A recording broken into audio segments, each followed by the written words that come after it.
Hello，大家好，我是 Candice，这是我制作的第一支视频，是我的日常妆，希望大家能喜欢。我们首先开始用一下 Too Faced 的 Hydrating Primers，做下隔离。那我本人是非常非常干的干皮，所以在用这个隔离之前，我已经涂了很厚的一层油了。涂隔离基本上就是为了让它底下层次全部和在一块儿，然后准备好下面的上妆。OK，然后现在就是 Make Up Forever Face and Body 的粉底液。那这一款粉底液并不是我的最爱，因为它的遮瑕力比较弱一点，所以对皮肤的要求比较高。但是，因为它是 water base 的一个 foundation，所以它在冬天干皮，起皮的时候，它并不会出现卡粉的一个状态。好，下面就是 Tarte Shape Tape 的 concealer。这个我刚刚买，在网上非常多人推荐，然后已经断货断了很久了。我用完了以后，我觉得确实挺好的。它一不会变色，不会氧化变色；二确实覆盖力挺足的。然后三它也不是感觉很重的那种 concealer，也不会卡粉，所以我还蛮推荐这个的。好啦，接下来就是眼影，眼影我用的是 Urban Decay 的 Naked 3的这个 Eye Palette。眼影在日常妆对我来说，就基本上就是一个，试图让眼睛变得稍微深邃一点的一个过程。那首先我用这两个颜色，先在整个眼皮这儿和一下，这个地方可以稍微突出超过双眼皮的那个皱褶处。如果你没有双眼皮的话，你就可以直接选一个定点，但是不要选得太高。好，接下来用1号色。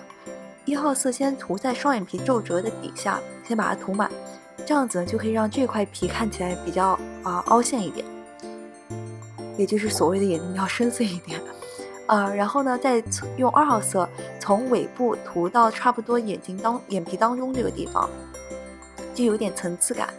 然后最后用最深的3号色呢，在外面打一个 V 字形，然后这样子就有3个作为渐层的一个感觉，然后比较深邃、比较有层次感的感觉。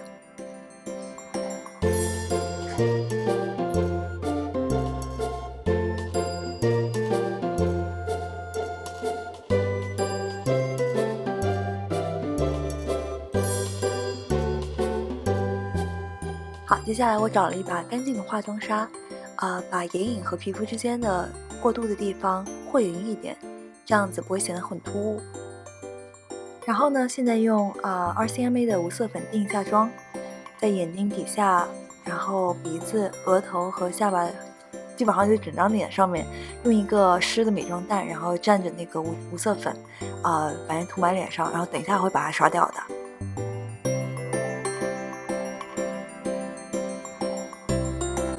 到了画眉毛的时间啦，那我用的是 Anastasia Browns， 这是比较细头的那个眉笔，我觉得这个画起来可以比较细致。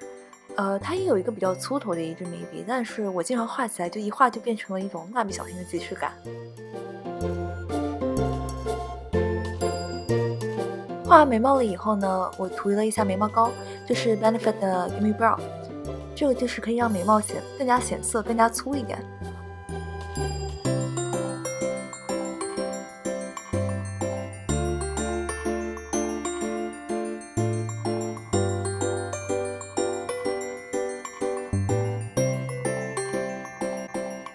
那现在就把刚刚在脸上压的那些粉给全部刷掉，这样子之后就比较不容易出现卡粉的情况了。现在呢，就用 Kat Von D Shade and Light Palette 修一下容。基本上我就是给鼻子修一下容，因为涂完粉底液了以后，你脸上自然的阴影基本上就被抹平了那我现在就在鼻梁两侧打2条线。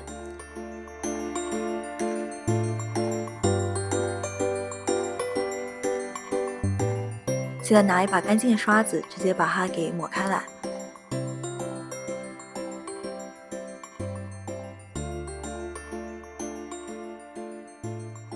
如果你和匀了以后觉得还需要加一点的话，你可以直接拿刷子进去蘸一点，尤其是眉毛连接鼻子的这儿，你可以打一点阴影。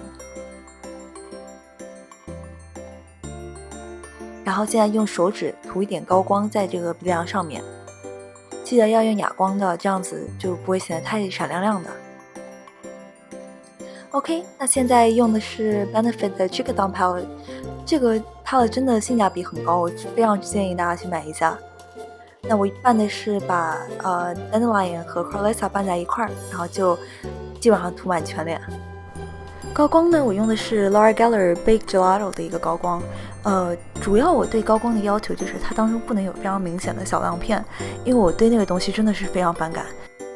你可以看到我在这边我用的是一个比较细的一个刷子，先把我要的放的地方先比较细致的给它放上去，然后呢，因为如果你只是这样做的话，你就会有两道非常明显的两道光，所以呢，我再用一个比较大的一个刷子进去，就是刚刚刷脸的一个刷子，再把它给抹开来，这样子让这个高光显得就比较自然一些。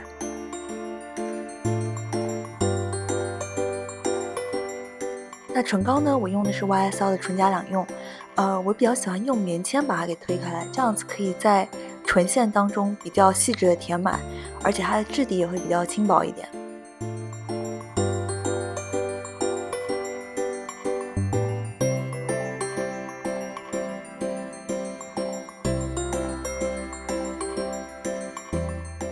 好啦，这样子我的日常妆就完成了。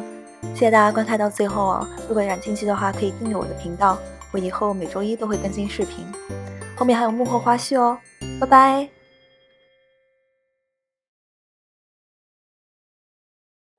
大家好，大家好，我是 Candice，这是我。大家好，我是 Candice，这是我第一个视频，是我每天都会画日常妆。大家好，我是 Candice，这是我第一个视频，是我每天都会画日常妆。如果大家喜欢，希望大家喜欢。我要疯了。